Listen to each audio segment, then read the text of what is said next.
Quote, Socrates knew what had to be done. He wanted death. He had the most magnificent opportunity to demonstrate his domination of human fear and weakness, and also the dignity of his divine mission. Grote says that death took him away in complete majesty and glory, as the sun descends in the tropic lands. The instincts are overcome. Intellectual clarity rules life and chooses death. All systems of morality in antiquity concern themselves with either reaching or conceiving the heights of this act. The last exemplar of the sages that know is Socrates, as the evoker of the fear of death, the wise as the conqueror of the instincts by means of wisdom. Now comes a new age of the sages, commencing with Plato. End quote. That was from Friedrich Nietzsche, as quoted from his lectures at Basel on the pre-Platonic philosophers, specifically the lecture on Socrates. Of these single-minded sages, the pre-Platonics, as Nietzsche calls them, Socrates is the final figure. He's a man whose worldview is dominated by a singular fixation on virtue. Socrates was a philosopher of ancient Athens. He went about questioning the beliefs of the various authorities in the city. He accordingly gained a notable following of mostly young men.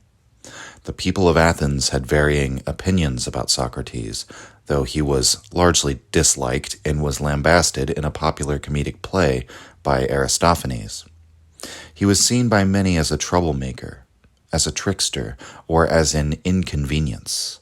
Socrates nevertheless had a lengthy and rather prestigious teaching career.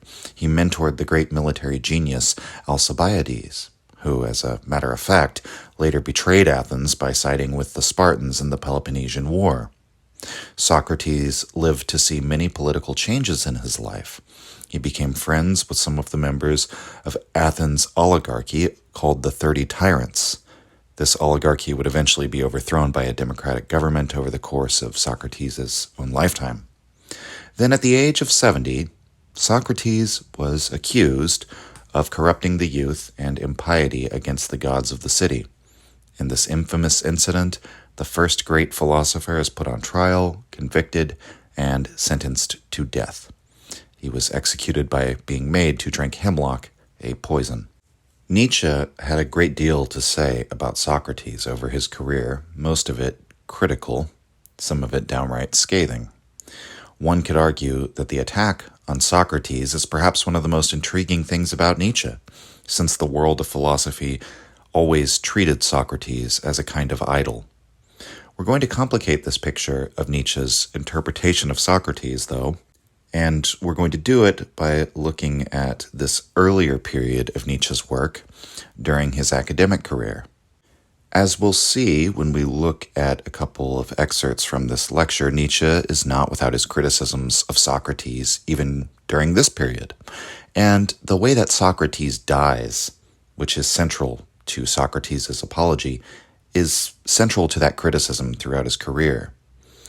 But we also see in this work why Nietzsche has a respect for Socrates. Admittedly, a grudging respect, a complex and nuanced respect, but it's there nonetheless. Before I begin sketching that out, however, I do want to make clear the most damning aspect of Nietzsche's criticism of Socrates. When Socrates is convicted, so the story goes, he's given the opportunity to suggest a punishment for himself. He suggests instead that he should be rewarded, and when this is rejected, he's sentenced to death. His followers offer him a chance to escape, and he refuses. Instead, Socrates says he will bear the punishment, and in fact, that he owes a sacrifice to the god of medicine, indicating that death is the cure to his current condition. The implication being that life is a disease and death the cure.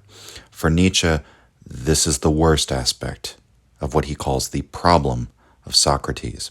Socrates devalues life. Perhaps this criticism of Socrates could be understood not so much as a criticism of Socrates the man, but Socrates as the martyr.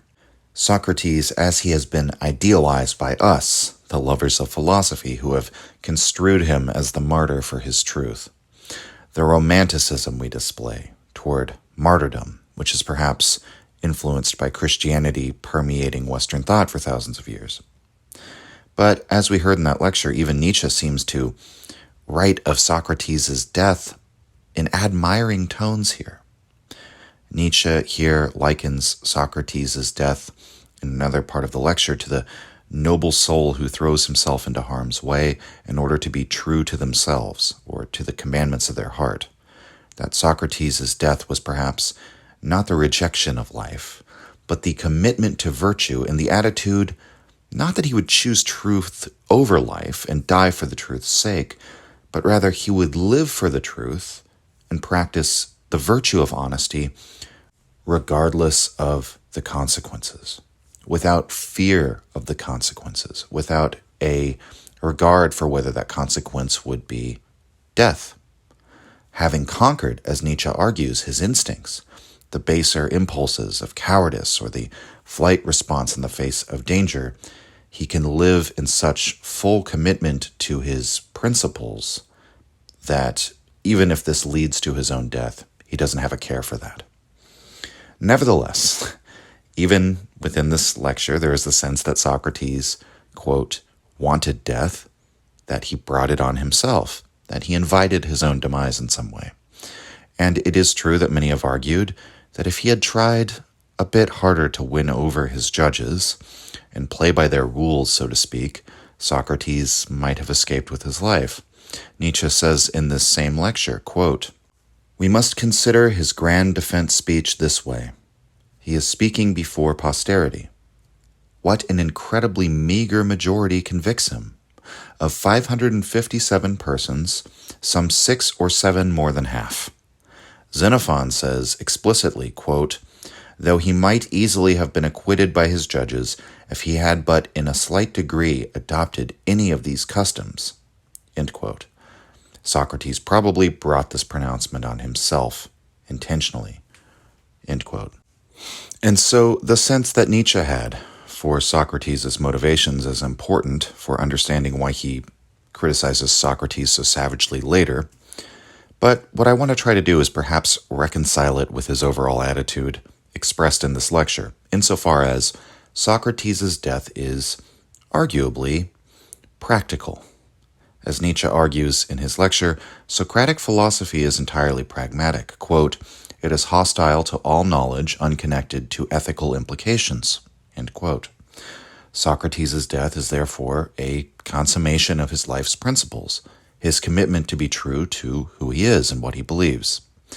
Socratic philosophy is universal and popular. That is to say, it dispenses with the idea of genius or knowledge, or the individual certainty of this wise, solitary philosopher, embodied in, for example, Heraclitus. Knowledge to Socrates is freely available to everyone, because the capacity to reason is available to everyone. The Socratic conviction, in Nietzsche's words, is that, quote, knowledge and morality conjoin, end quote. Thus, death was not the point, but only a means for Socrates.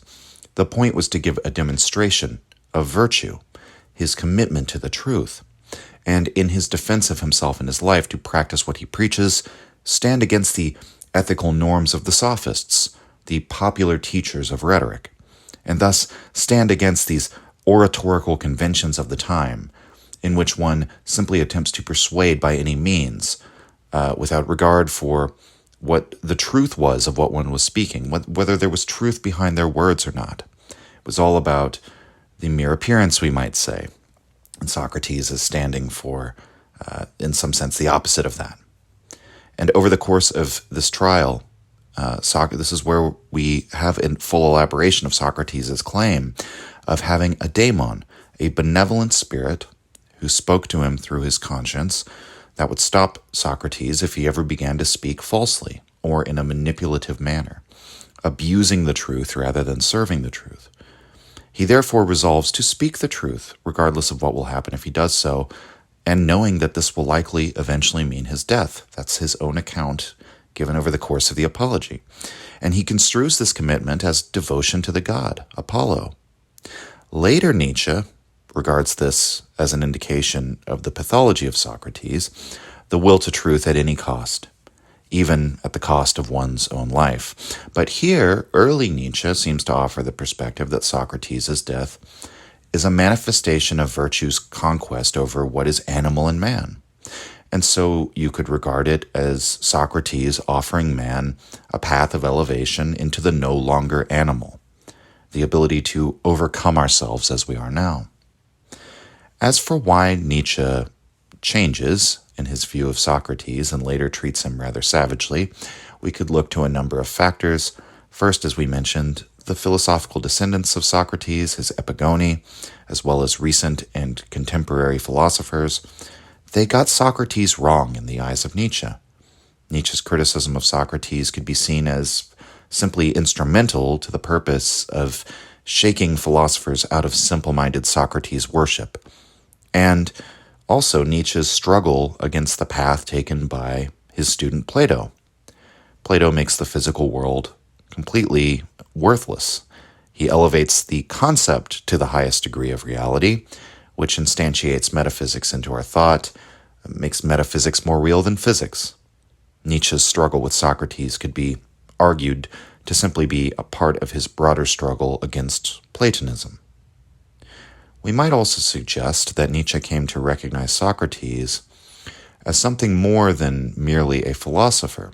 He's also a symptom of a deeper problem, specifically in historical Athens, but more generally, it plays out over and over again in world history in Nietzsche's view, the problem of societal decline.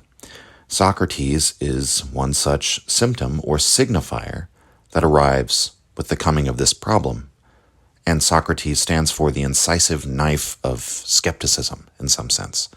Skepticism only arises when society and its sacred beliefs and institutions have become illegitimate or questionable. Socrates is a manifestation of the decline of a civilization's confidence in itself. The later writings of Nietzsche emphasize these aspects of Socrates, which Nietzsche finds problematic. Indeed, he names Socrates as the forerunner and standard-bearer of the entire problem of science, as he sees it. If we consider, as Nietzsche does, that untruth could potentially be beneficial for life, that life might thrive off falsehoods and illusions that could exist within culture or within the collective psyche, then the arrival of a Socrates and this scientific skeptical worldview could potentially be supremely harmful. These are the kind of thoughts that Nietzsche will go on to eventually entertain. But again, I would suggest that these later views do not invalidate his earlier views, and I think they can be allowed to stand side by side. Nietzsche's perspective on Socrates is multiple. In as many ways as he finds him admirable, Nietzsche also believes Socrates to be harmful. None of these vantage points can really be treated as final. And certainly not for the simple reason that one of these perspectives occurs later in time in Nietzsche's life than the other perspective, as if every progression in thought necessarily leads to a more insightful perception or a more correct assessment. Indeed, the different perspectives that Nietzsche takes on Socrates can hardly be considered as a simple progression. In that, while his ideas on Socrates certainly develop, he wavers in his assessment of him, sometimes in the very same book. In The Gay Science, we find about as much praise for Socrates as blame. He gets an entire section devoted to him in Twilight of Idols, mostly treating him extremely negatively. But this is directly after Beyond Good and Evil and The Genealogy of Morality, in which figures like Kant, Schopenhauer, Plato, and Renan are all treated far more harshly than Socrates, and on the balance, Socrates probably has more positive words said about him. And so it's not as clear of a picture, and I don't agree with the sort of plain reading that the later it occurs in Nietzsche's canon of work, the more correct interpretation that it is. And so today we're going to consider Socrates from this earlier angle, as the first philosopher of life. A philosopher whose wisdom was intended to be practical for life, and whose death is even an inducement to life. That is to say, an example of how to overcome oneself and commit to the commandment of your heart, live your virtue without fear of the harm that will come to you, oppose the foolishness of the majority. If Socrates in prison, after his conviction at the trial, The man who calls life a disease is perhaps Socrates at his worst. This is Socrates on trial. Socrates defending a hopeless position against the mob. Socrates standing for the overcoming of man. Socrates in the arena in which he was a master.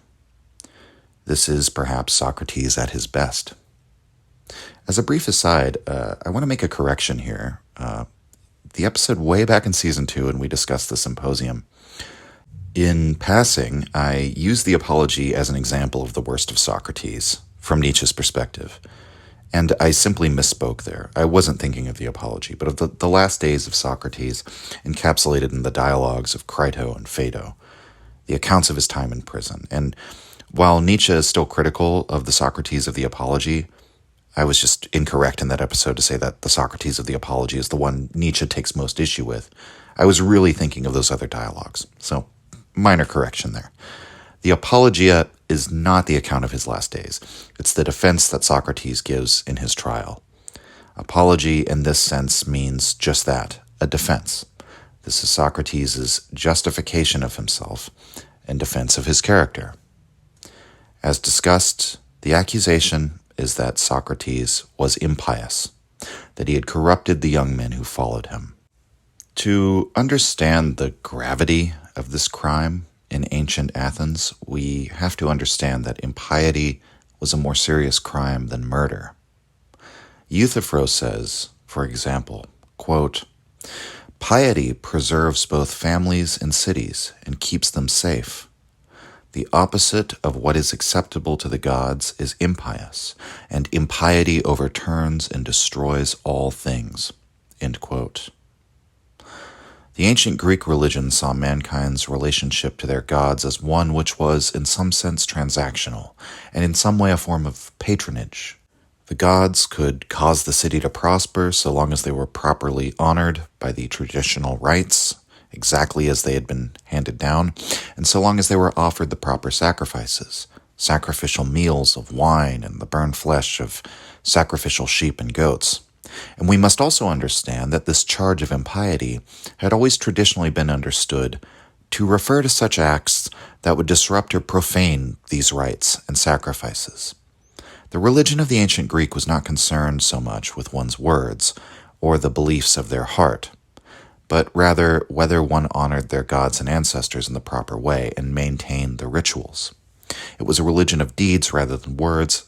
There was no kind of orthodoxy or political ideology or moral belief system that was supposed to be enforced according to the city's laws, so long as you obeyed the laws and didn't disrupt the pious sacrifices.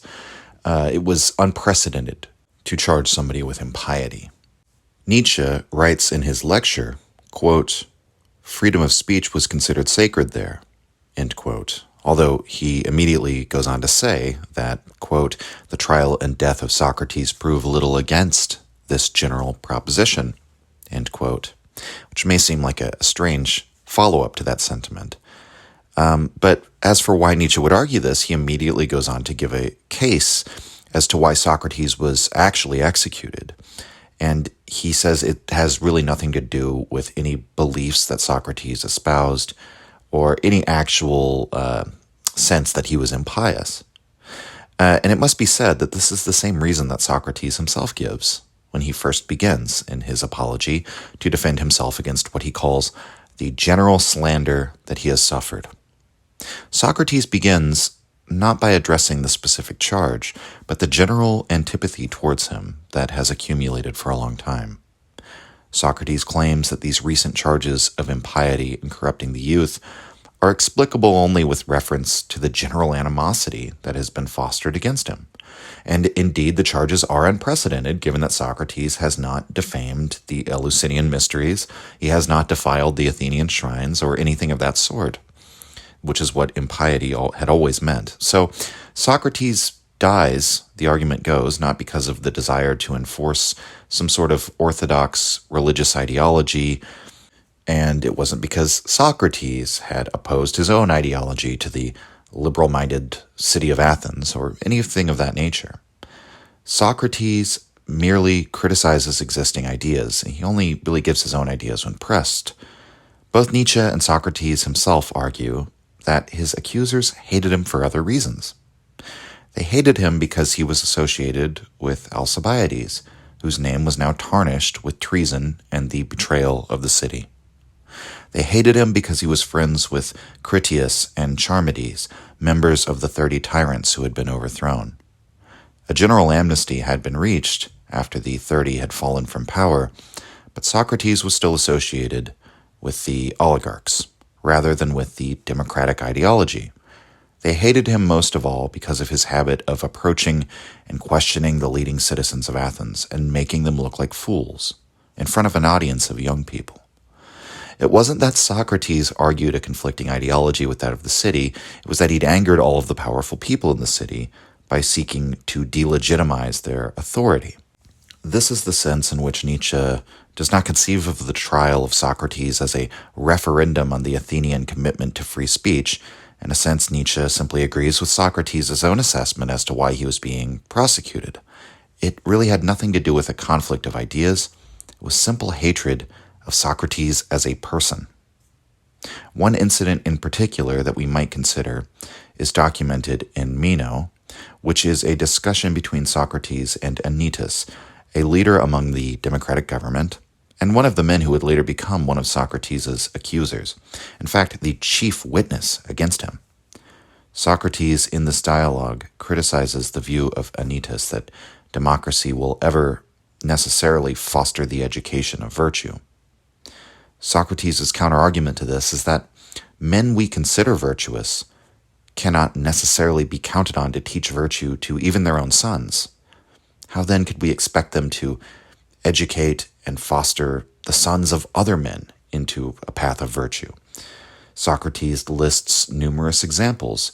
You may remember from the episode we did on Thucydides and the history of the Peloponnesian War, the sons of Pericles, the sons of Themistocles, were not as virtuous as their heroic, famous fathers. What is the response of Anytus to this argument? Well, eventually he simply becomes enraged and he accuses Socrates of slander and makes some vaguely threatening remarks. Again, these dialogues are all written by Plato, Socrates' student, so maybe he had more articulate arguments in reality that Plato omitted, as is, somewhat popular to point out. But the fact that Plato records these kinds of interactions shows that there was some kind of response to Socrates that resembled this. I think that's at least a fair supposition to make. So Nietzsche's assertion here is that it was not his ideology that motivated the accusations. General scholarship has ruled out the notion that Socrates was actually impious, certainly not in any previously understood sense of that charge. Instead, Socrates himself argues in the Apology, quote, "What do those who slander me say? It is necessary to read, as it were, their sworn indictment. Socrates is guilty of needless curiosity and meddling interference, inquiring into things beneath the earth and in the sky, making the weaker argument stronger and teaching others to do the same." The charge is something like that. Indeed, you have seen it for yourselves in a comedy by Aristophanes, a certain Socrates being carried around on the stage, babbling a great deal of other nonsense, of which I understand neither much nor little. End quote. Socrates is referring to a real play here, The Clouds, a comedy by Aristophanes. In The Clouds, wrong logic defeats right logic, and Socrates is portrayed as a buffoon. He misleads others into idle musings. He makes the weaker argument stronger. In other words, sophistry, in the modern sense of the word. And while it is commonly known that Socrates is, deeply opposed to the sophist school, it's worth saying that to the average person in ancient Greece, Socrates would have been indistinguishable from a sophist. We'll look to Nietzsche's lecture on Socrates once again, where Nietzsche writes, quote, "Grote has clarified the sophists. According to the usual notions, they are a sect, according to him, a class, and a state. Plato and his successors were aristocratic teachers, according to the standard view. The established clergy of the Greek nation and the sophists were the alternative thinkers. In fact, the sophists were the clergy, and Plato was the alternative thinker. the socialist who attacked the Sophists, as he attacks poets and statesmen, not as a special sect, but rather as one of the persistent estates of society. For the uneducated masses, Socrates was indistinguishable from the Sophists. In general, entirely naive custom requires no teacher. The more elevated the teacher, the more offensive. There, tragedy and comedy are sufficient, the standpoint of Aristophanes. But the Sophists distinguish themselves in that they completely meet the needs of those who employ them. They completely deliver what they promise. In contrast, no one could say why Socrates taught. He himself excluded. Wherever he went, he produced the feeling of ignorance. He embittered men and made them greedy for knowledge." End quote. So there is a difference between Socrates and the Sophists in this main respect, whether the instruction offered is a service rendered for payment, or whether it is an unasked-for crash course in virtue, which often upsets the person involved. Socrates might say it upsets them to their own benefit, that, no course of personal growth is going to be entirely pleasant, of course. It's painful to acknowledge your own ignorance, even if that is the first step toward acquiring knowledge. But this kind of unasked-for philosophical instruction, Nietzsche points out, was so widely rejected and hated by the Greek people that they were not inclined to distinguish Socrates from the Sophists in this way. The distinction between the Socratics and the Sophists would have been of the utmost importance to Socrates himself, but entirely irrelevant to the people on that jury. And this is reflected in the text. Indeed, the very charge of Aristophanes is that Socrates' method is to misrepresent the truth by dressing up falsehoods, as it were, such that they have the appearance of truth, or are persuasive to the many. This was the attitude of many of the nobility towards philosophy in general. This is what the Sophists taught: rhetoric, the art of persuasion. The Athenians believed that the proper education of the soul came not from studying philosophy, but poetry, from studying drama. Rhetoric is just an art or a craft, we might say. It's just a technique. It might be useful to know it, but in the same way that learning how to bake or fish or drive horses doesn't educate your soul, that was sort of the Athenian attitude towards philosophy, because their understanding of philosophy was what the Sophists taught, which was a focus on rhetoric. Rhetoric is, again, an art of mere appearances. The true education of the soul is poetry and drama, as we've said, and therefore in this sort of cultural orientation towards all of these disciplines, we can see why Socrates and Plato are opposed so strongly to poetry and drama, because they're competing with those two disciplines sort of for the same ground, right, of what the proper education of the soul is. So Socrates, indistinguishable from the Sophists in the public consciousness, we might say, emerges and claims that this art, through the dialectic, which to the average Athenian is just another form of learning how to speak well, which is what the Sophists taught, Socrates is claiming that this is the way to properly elucidate the truth and therefore learn the virtuous way to act. And so this is the education of one's soul. And in the eyes of the Athenians, this was just considered manipulative. Socrates was considered at best a purveyor of idle speculation, at worst of rhetorical tricks. And so Aristophanes writes in his play Frogs, quote, "Right it is, and befitting, not by Socrates sitting, idle talk to pursue, stripping tragedy art of all things noble and true. Surely the mind to school, fine-drawn quibbles to seek, fine-set phrases to speak, is but the part of the fool." End quote.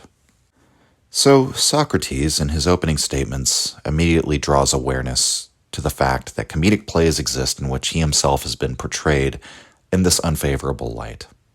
And he asks his jury to consider whether they have heard their friends and peers speak of Socrates in just such a way, as a man who meddles, sticks his nose where it doesn't belong, the man who makes the weak argument stronger. This strategy might seem counterintuitive, since Socrates is calling to mind a negative perspective on who he is.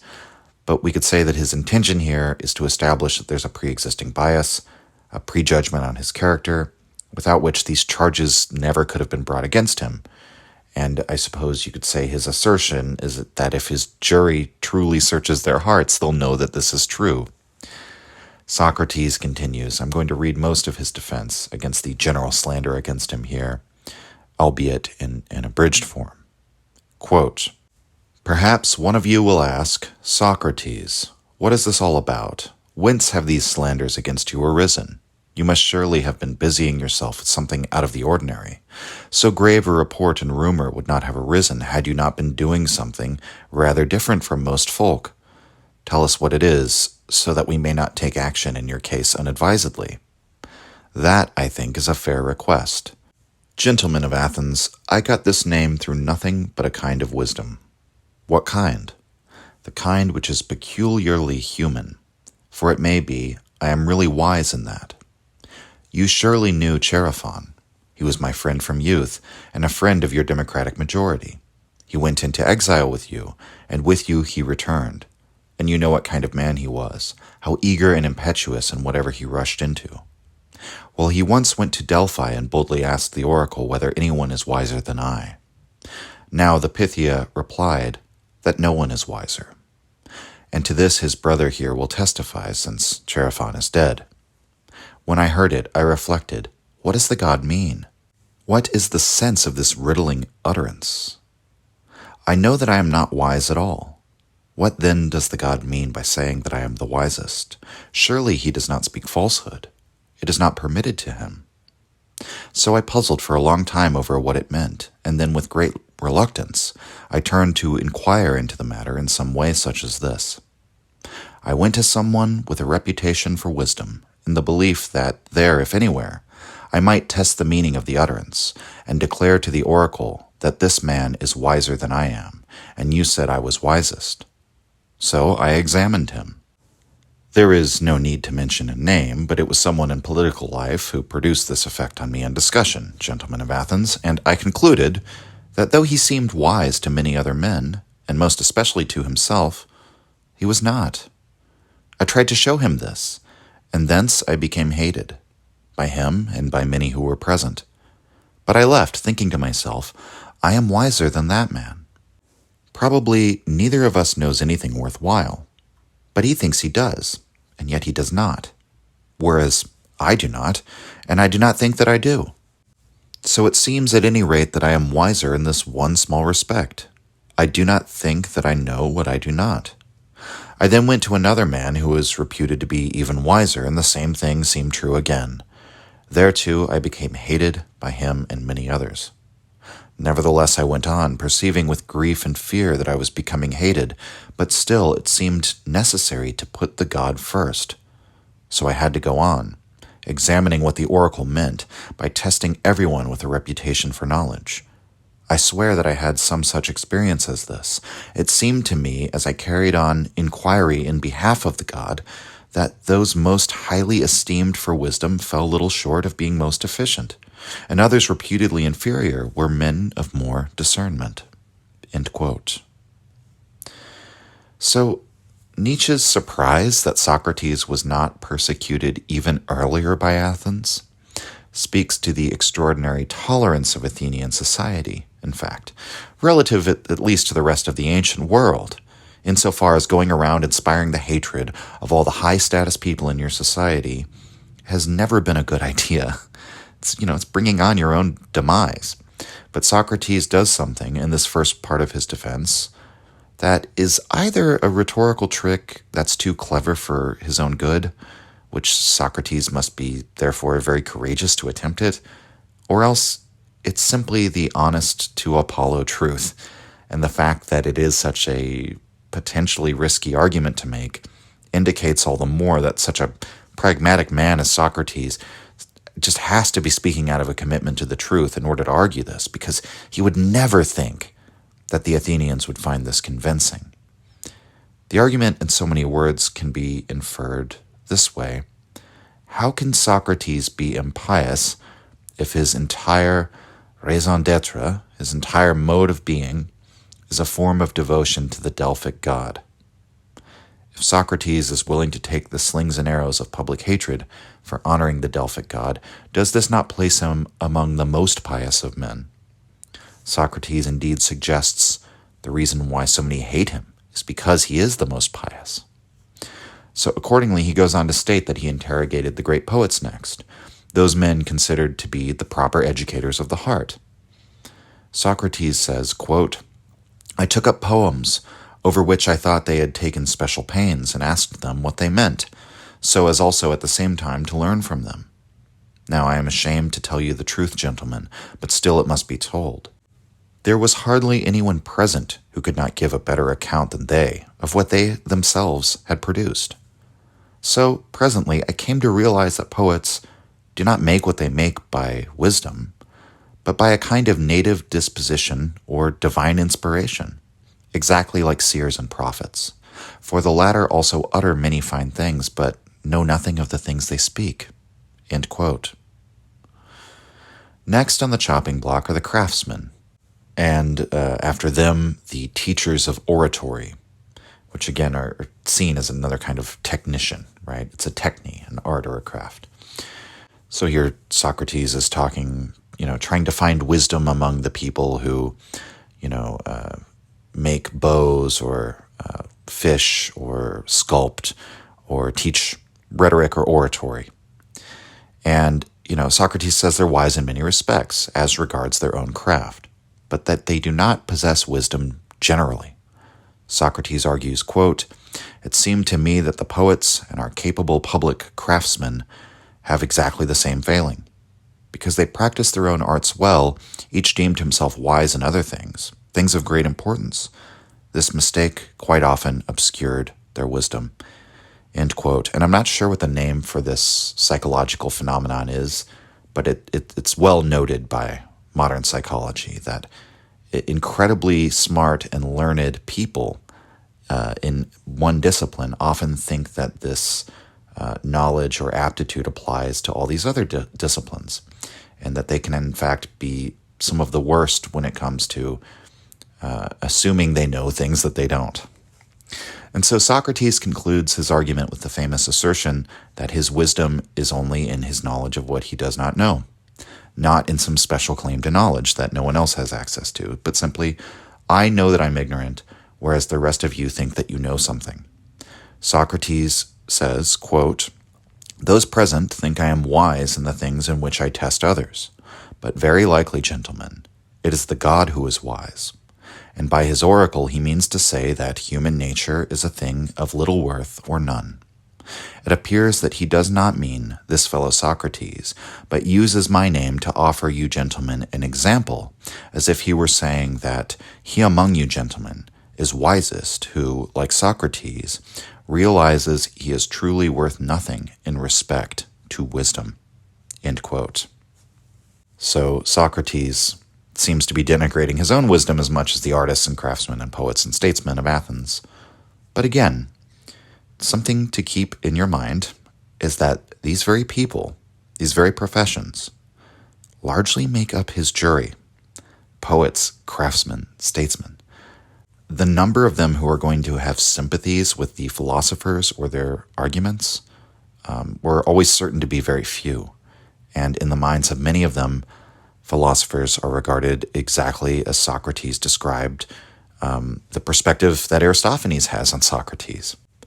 Now, as we mentioned before, Socrates has attacked the Sophists somewhat implicitly at the beginning of his apology by suggesting that he can neither be accused of being a sophist teacher of the youth because he's never taken payment for his teachings, and that the youth simply began to follow him about at all these public debates because they enjoyed watching him tear down the authority figures of Athens. He didn't seek them out. They simply enjoyed his public display of wit and irony. But furthermore, that Socrates says he never had any intention of making himself an authority figure over anyone. He never has had any intention of seducing anyone away from the religion of their fathers. Instead, he says, consider one of the popular sophist teachers who's recently come to town and already gathered a following of young men, all eager to offer him purses full of coin in exchange for his teachings of rhetorical skill. Socrates says, "I've never done anything like that." We might recall Nietzsche's coinage that Socrates was the greatest fencing master of Athens. When it came to the battle of wits, Socrates was simply unmatched, and that is something that Nietzsche seems to have some admiration for. But surely Socrates must have known that by admitting this, that the youth came to follow him because of his skill in debate, that this could imply that he is exactly like one of those sophists that the average person was already likely to confuse him for, because one could infer that it was the mastery of rhetoric shown by Socrates that the young men of the city found most attractive. There's a great irony in the use of rhetorical technique throughout Socrates' apology, and that irony commences right at the beginning of the speech when he asks the judges to forgive him if he does not have the command of oratory that others possess. That he might use words and speech that is commonly heard in the agora, the common expressions that one hears in the marketplace. He's saying, I'm just a man with street smarts, right? I'm not educated like all of you, so forgive me for being in general uneducated about the art of speechcraft, untrained in the art of rhetoric. He claims not to know the ways of the law courts, having never been accused before. And now, being something of a clumsy old man, he essentially just asks the jury, forgive me for my inability to give the proper type of speech that you would expect to hear, according to all the oratorical conventions. And yet, Socrates then proceeds to give a speech which is rhetorically eloquent. It contains all of the so-called 5 heads of the traditional defense argument in Greek law. And I'm going to read from R.E. Allen's commentary on Socrates' apology. He says of Socrates' speech that, quote, "As Burnet points out, it is a rhetorical parody of rhetoric. The diction is far removed from the marketplace. It is periodic and marked by the neatly balanced antitheses characteristic of Greek rhetorical style. As with diction, so with structure. The speech, having begun with a proper exordium or introduction, proceeds to a prothesis, a statement of the case and plan of plea. It then offers a refutation, first directed against the old accusers who have stirred up prejudice against Socrates, and then against the actual charges brought up by Meletus and the support of Anytus and Lycon. There follows a digression, normally used to win the audience to the speaker's side, here used to describe Socrates' peculiar mission to Athens. The speech then closes with a well-marked peroration. As Dyer and Seymour remark, quote, all the laws of oratorical art are here carefully observed, though the usual practices of oratory are sharply criticized. End quote. So, the fascinating thing about Socrates' approach to his own defense, then, is that he begins by suggesting that he does not possess the expertise to make a rhetorical argument, and that he makes a perfect rhetorical argument. We might regard this kind of approach as ironic, and maybe we would have some degree of respect for the brilliance of Socrates in doing this. But the ancient Greek word for irony, ironeia, is perhaps instructive to consider here in the kinds of connotations, kinds of associations that Athenians would have made with this character trait. Ironeia was not a virtue. It was seen as something like a vice, a form of soft dishonesty. Allen points out that it was a trait commonly associated with foxes. The person who spoke ironically was devious or clever in the manner of a fox, a trickster. Socrates effectively has argued something that would seem to be disproven by the manner in which he has argued it. This would not be something the Athenians would have been charmed or flattered by. They would have likely been put on guard that they were being deceived in some way if they detected any hint of the ironic in what Socrates was doing. To quote again from Allen's commentary, quote, as Aristotle remarks, one rule of rhetoric is to make your character look right. This Socrates does not do. Another rule is to put your audience in the right frame of mind, to make them feel, as Aristotle puts it, friendly and placable. If you meant to persuade, it is best not to offend. Socrates does little enough to make his judges feel friendly and placable. End quote. And then further down, the passage continues, quote, after remarking that his habit of cross-questioning people, itself associated with sophistry and with making the weaker argument stronger, has been a source not only of prejudice but hatred, he gives a public specimen of it in his cross-examination of Meletus. The results are devastating, but in the circumstances, tell against Socrates himself. He attacks politicians, poets, and craftsmen for claiming knowledge of things of which they are ignorant, and he does this before a jury of 500 men, most of whom had served in public office, most of whom were craftsmen, and most of whom regarded poets as a source of moral and religious instruction. End quote. So Socrates uses rhetoric with no regard for the pragmatic application of rhetoric. His speech shows a command of oratory, but an intention to use it to go against all the conventions of oratory, which are aimed at persuading the audience. And so this is what one might call high IQ, 4D chess caliber trolling. Socrates comes at a jury of people in which, in a cultural context which distrusts irony. And he comes at them with a speech that contains multiple levels of irony, levels which they were probably unable to grasp, but if they had, they would probably have resented in the highest degree. So then, when we come to his cross-examination of Meletus, as Alan remarked on, it's worth looking at it now. It constitutes a more concrete defense against the specific charges that were brought against him.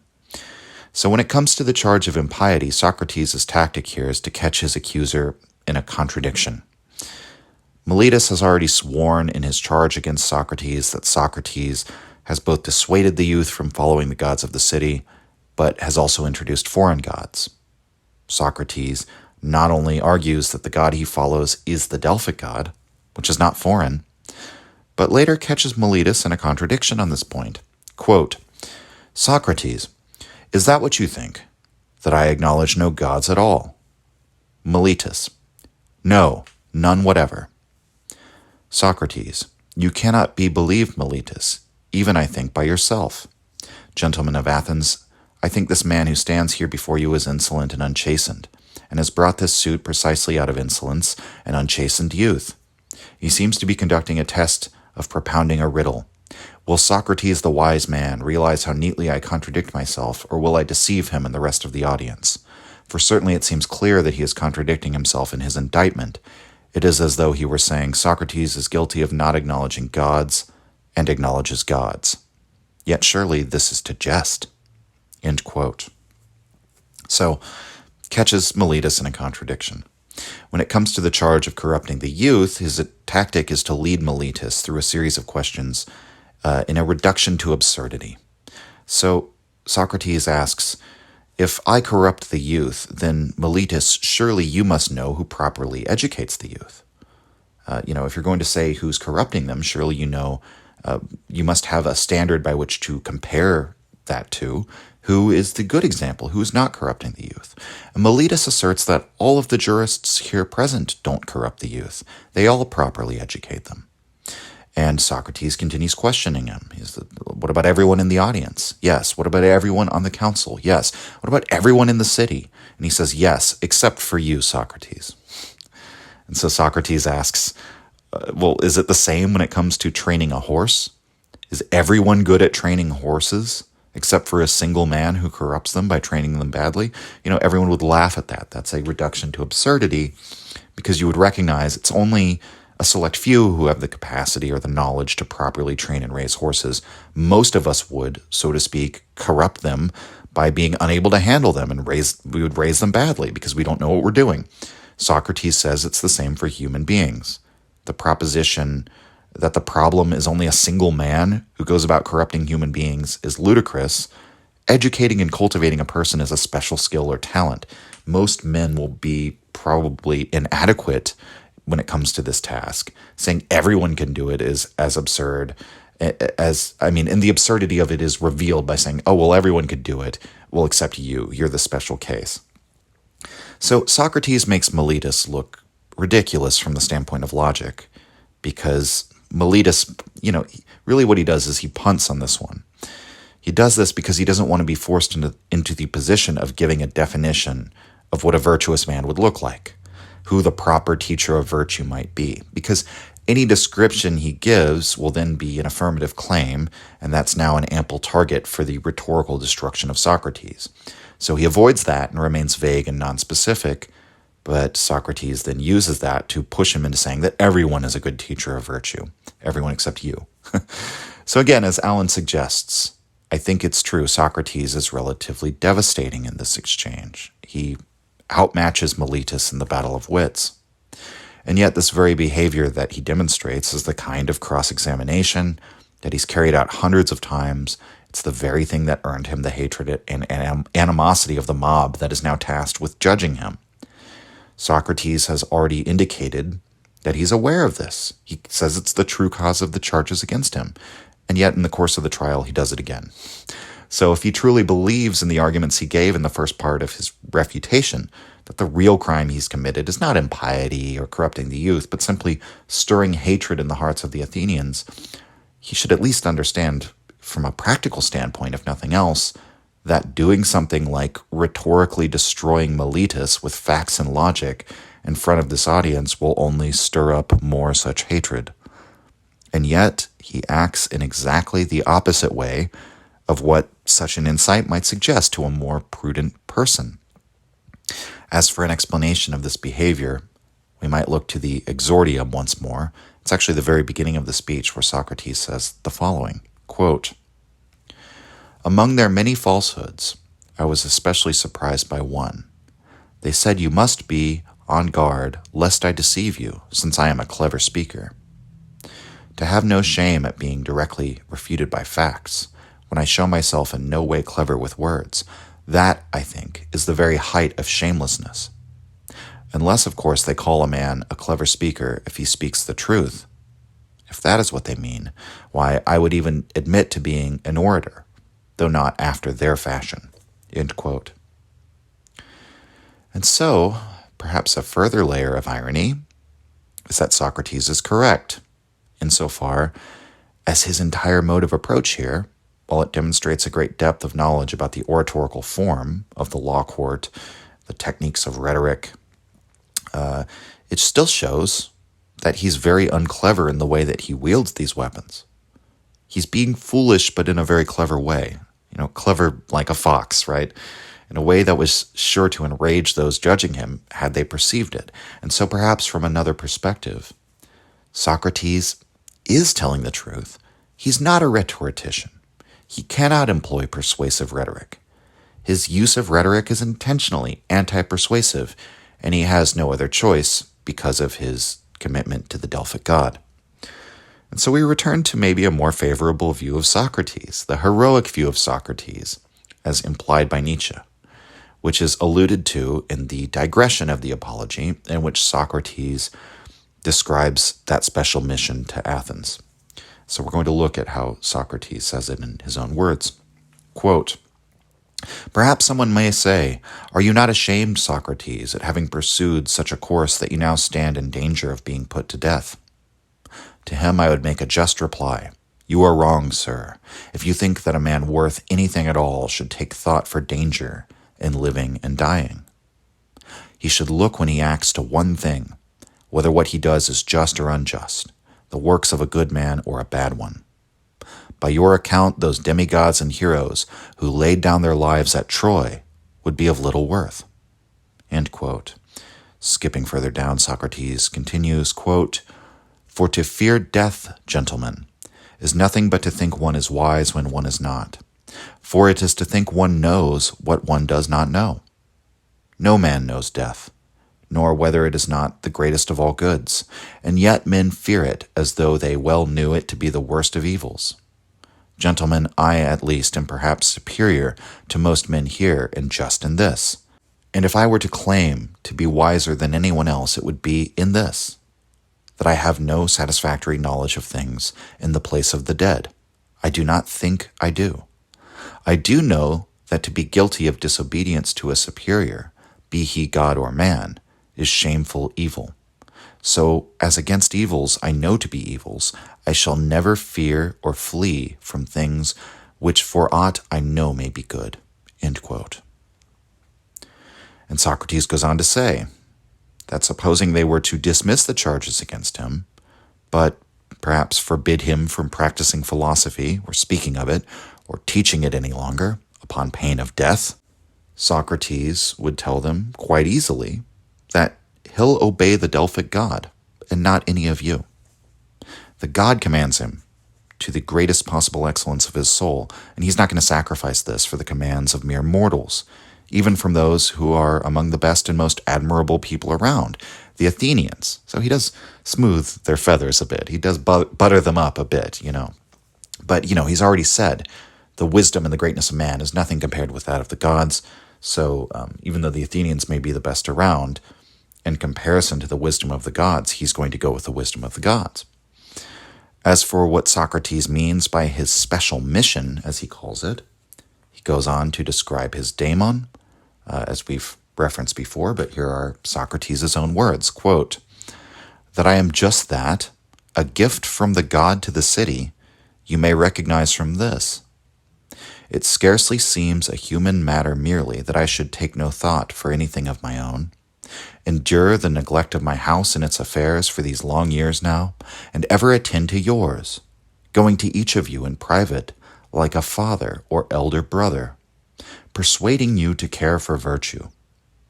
If I got something from it, if I took pay for this kind of exhortation, that would explain it, but even my accusers cannot provide witnesses to say that I ever took pay or asked for it. For it is enough, I think, to provide my poverty as witness to the truth of what I say. Perhaps it may seem peculiar that I go about in private advising men and busily inquiring, and yet do not enter your assembly in public to advise the city. The reason is a thing you have heard me mention in many times and many places, that something divine and godlike comes to me. I have had it since childhood. It comes as a kind of voice, and when it comes, it always turns me away from what I am about to do, but never toward it. That is what opposed my entering political life." End quote. The way Nietzsche interpreted Socrates' daemon, which he discusses in both Birth of Tragedy and Twilight of Idols, is what Nietzsche focuses on is the detail that Socrates here describes the daemon as only acting negatively or reactively to prevent him from taking a course of action. It doesn't encourage, it intercedes. It stops Socrates from doing anything unjust or unvirtuous. But he doesn't describe it as creating or motivating virtuous action. It's a negative power. And it's on account of this special power that Socrates regards himself as a gift from the Delphic god to the city. He's a god's tool for helping the Athenians to realize the dictum, know thyself, and like on the macro scale within Socrates, he has this voice from the god that intercedes to stop him from doing anything unvirtuous. Socrates similarly is that voice within Athenian society that intercedes to stop Athens from doing anything unvirtuous. And when they are forced to know themselves, when Socrates holds up the perfect mirror of his cutting logic, they see men reflected back at them who are ignorant, who claim to know things that they don't. And Socrates' argument is that they therefore engage in that age-old practice of shooting the messenger. They simply hate Socrates for showing them who they really are. Nietzsche's comment on this daemon is that Socrates represents an inversion of the typical person, or the healthy person, we might say, the normal function of the instincts. Nietzsche says, in the normal, healthy functioning, the instincts or impulses are creative or active, and the intellect is a faculty that's passive or reactive. But in Socrates, this is flipped. His instinct is negative. It emerges to halt action, an instinct which always dissuades. Meanwhile, in Socrates, it's the intellect that is creative. The intellect gives birth. This, Nietzsche later describes as a monstrous feature, a mutation, if you will. This, coupled with the poverty that Socrates makes proud mention of, the fact that he was widely reported to be rather ugly, finally his plebeian ancestry, all of this serves as evidence for Nietzsche's case that Socrates is the embodied wrath of the weak, ugly underclass. He's a monstrous faculty of reason, possessed by a weak physiology, grown out of a weak physiology, and thus grown out of control. This is the only faculty where the will to power can express itself, is within the intellect, within the dialectic. And so even as early as these pre-Platonic lectures, he associates Socrates and his student Plato with the socialists, and would later write in Twilight of Idols, dialectic is ever the weapon of the underclass. Socratic reason is an attempt to bind all those nobles with special claims or special religious privilege, bind all of them within the same universal law of logic, equalize them in some sense. And yet, what we want to do, I think, for our purposes in this episode is take that perspective of later Nietzsche, which is insightful and important to understand, and set it maybe off to the side or side by side with the perspective we're looking at in this episode. Because also within the passages we just looked at, Socrates shows this absolute conquest over the fear of death. Not because death is stated to be better than life, but simply because we have no idea what death is. Through logic, his single-minded devotion to reason as an all-powerful force, Socrates, through the intellect, the monstrous intellect, overcomes the fear of mortality, one of these great existential problems of mankind.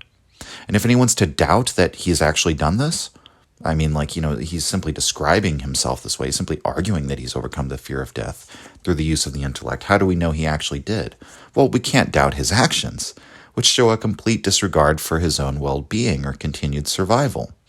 And in invoking this, he makes the comparison to the great heroes of the Hellenic epics, the Trojan War, for example. And we might consider that the boldness in declaring himself to be literally a gift from God could be seen as a form of what Nietzsche would call a noble valuation. Socrates is a gift from God because his special talent for virtue and justice is obviously the most important thing in the world, and he's always given it freely as a gift to everyone else. He has made his life's mission to bestow virtue on the Athenians. And as such, he evaluates himself as being of the highest good. And so we might refer to, beyond good and evil, the phrase, the noble soul has reverence for itself. Furthermore, Socrates attacks Meletus on the basis of the order of rank. Some people will be better at educating the youth to virtue and to justice. Some people will be better at this than others. And the vast majority will be completely unable to do it, just as every specialized art or craft requires someone who's singularly devoted to it. And Socrates stands very subtly then against a sort of blind democratic sentiment that all are equal in all their capacities. Again, this is the very topic that stirs the ire of Anytus, beyond all reasonable reactions in the dialogue we mentioned, Meno.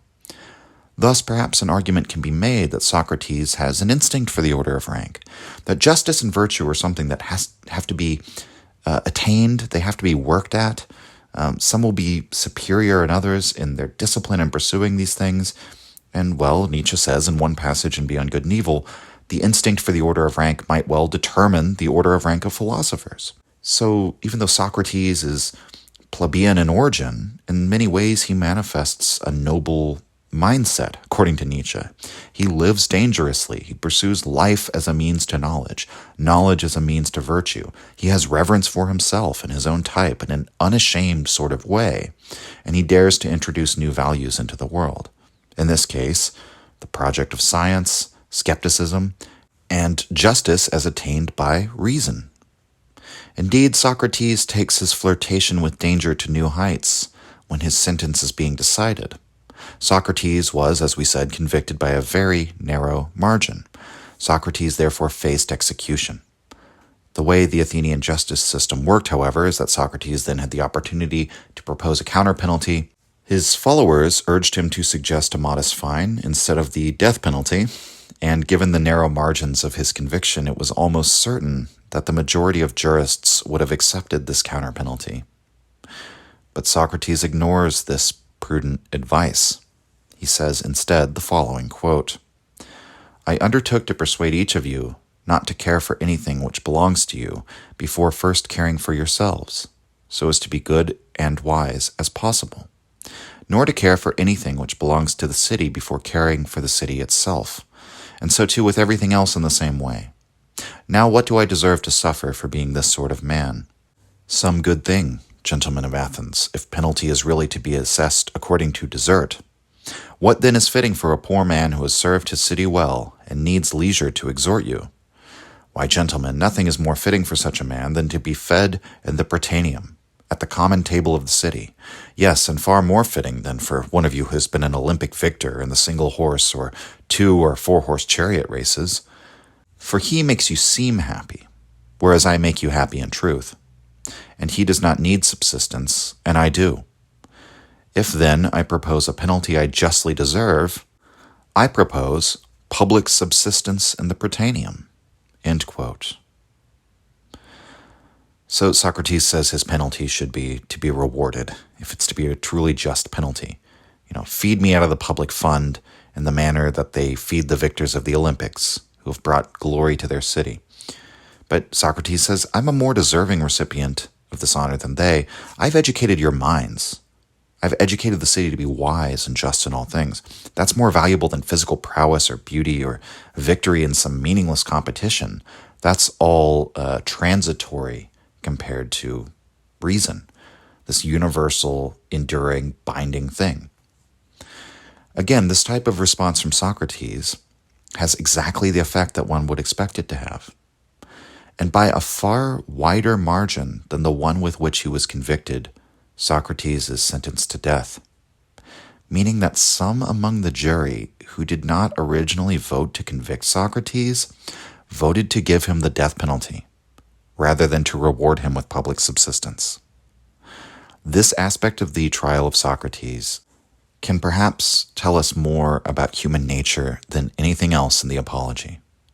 Or perhaps we'll say more about human nature when it is driven by resentment. Thus, as Allen argues in his commentary, the 2 layers of irony mesh when one considers the entire Apologia. Quote, the man who cannot give a speech gives a speech. The speech he gives proves that he cannot give a speech. The 2 levels are so related as to turn apparent falsehood into truth. End quote. There's a level of meta-irony there. That is, in and of itself, rhetorical brilliance, the very thing that Socrates always seemed opposed to, because it ran counter to the duty to center truth as of prime importance, not appearance, right? And yet perhaps the most interesting thing about the speech is its appearance, its style, the way that it's delivered, the technique, the rhetoric, rather than the content. Socrates' speech harnesses rhetoric for anti-persuasion in order to act out the valuation of putting virtuous action above self-preservation. Socrates says that the true charges against him are that people think he makes the weaker argument stronger. And yet, the way in which the levels of irony interact with this speech that he gives almost serves to turn falsehood into truth, to make the weaker argument stronger. And there's an intentionality behind this. There's an irony to this, again, as we've said. So after the penalty is decided, Socrates is, of course, given the opportunity to make a statement, to address the assembly of judges that has condemned him to death. I want to read an excerpt from that statement now, the very last section of the Apology, and I'll be abridging this a bit. I'm just sort of taking out 2 chunks and putting them together. Quote, my accustomed oracle, which is divine, always came quite frequently before in everything, opposing me even in trivial matters, if I was about to err. And now a thing has fallen to my lot, which you also see, a thing which some might think, and do in fact believe, to be the ultimate among evils. But the sign of the god did not oppose me early this morning when I left my house, or when I came up here to the courtroom, or at any point in my argument, in anything I was about to say. And yet, frequently in other arguments, it has checked me right in the middle of speaking. But today it has not opposed me in any way, in none of my deeds, in none of my words. What do I take to be the reason? I will tell you. Very likely what has fallen to me is good, and those among us who think that death is an evil are wrong. You must recognize that this one thing is true. There is not evil for a good man, either in living or in dying, and the gods do not neglect his affairs. What has now come to me did not occur of its own initiative. It is clear to me that to die now and be released from my affairs is better for me. That is why the sign did not turn me back, and I bear no anger whatever toward those who voted to condemn me or to my accusers. And yet it was not with this in mind that they accused and convicted me. They thought to do harm, and for that they deserve blame. But this much I would ask of them. When my sons are grown, gentlemen, exact a penalty of them. Give pain to them exactly as I gave pain to you, if it seems to you that they care more for wealth or anything else than they care for virtue. And if they seem to be something and are nothing, rebuke them as I rebuked you, because they do not care for what they ought, because they think themselves something and are worth nothing. And should you do that, both I and my sons will have been justly dealt with at your hands. But it is now the hour of parting, I to die and you to live.